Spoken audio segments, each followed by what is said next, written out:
Hello YouTube. Today I'm going to make a short video about my Bolens 800. Finally got it running.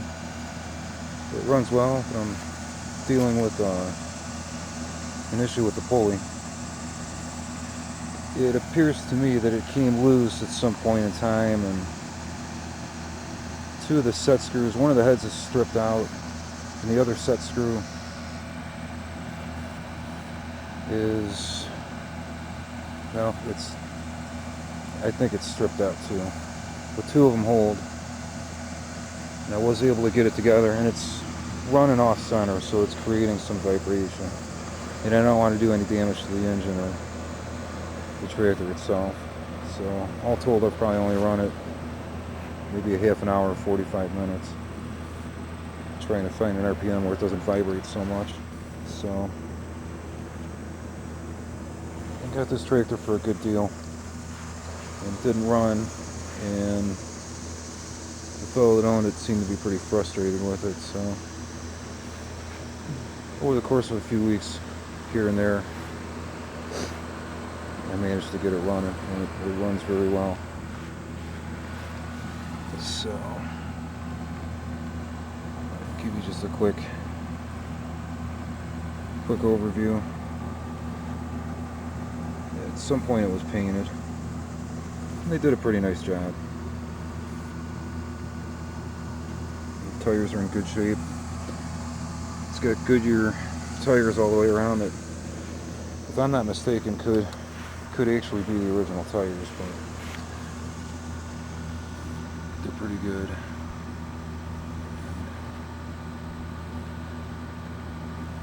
Eventually I'd like to make a box to hold a car battery back here. These Wisconsins seem to run extra hot, and it seems like if you can get the battery and the ignition coil out from under the hood, the better off they'll be. So a quick rundown of things that I had to do to it to get it running was the points were not adjusted in the correct way. It looks like someone took and bent the stationary contact to gap them correctly, which, whatever. There's a right way and a wrong way to do things, but see at the points, it didn't have a battery.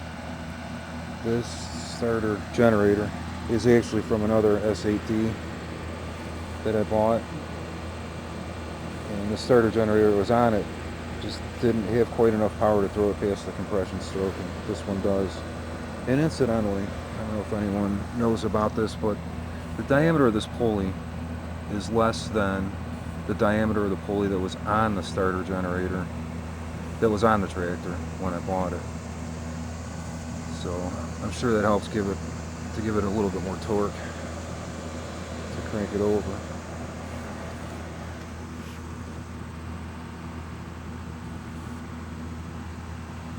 And that was really about it, except for the carburetor. Let's see, somebody painted it. Now this engine does have a magneto on it yet, but the magneto, I tried to connect it to the points and crank it, and I didn't get any spark out of it, so who knows.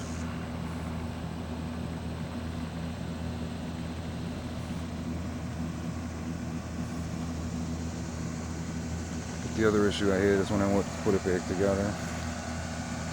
This is the belt for the high range. For love or money, I could not get it to not get stuck out of the sheave in the drive shaft and keep binding up. So I actually ended up ditching it and just running it in low range, because this thing is missing the lever for the high and low range, but my intention is to plow with it. So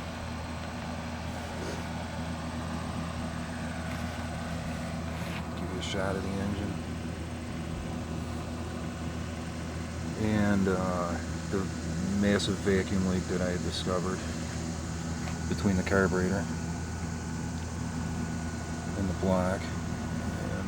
And in the meantime, I've just fashioned a gasket to try to minimize that.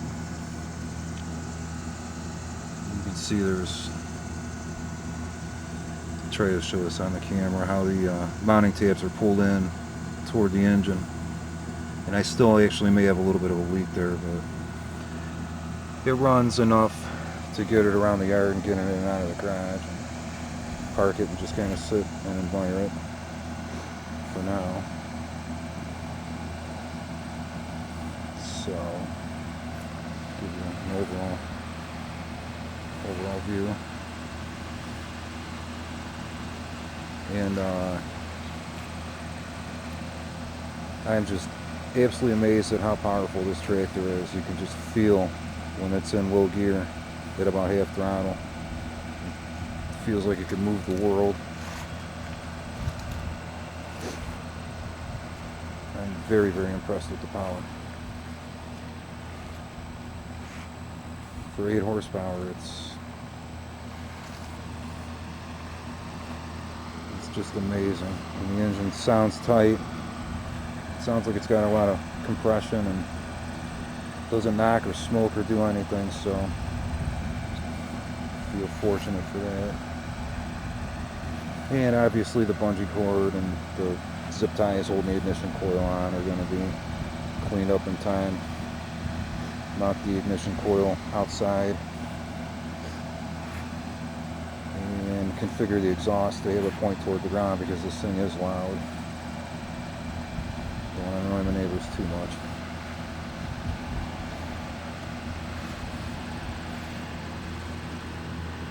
So there you have it. Thanks for watching.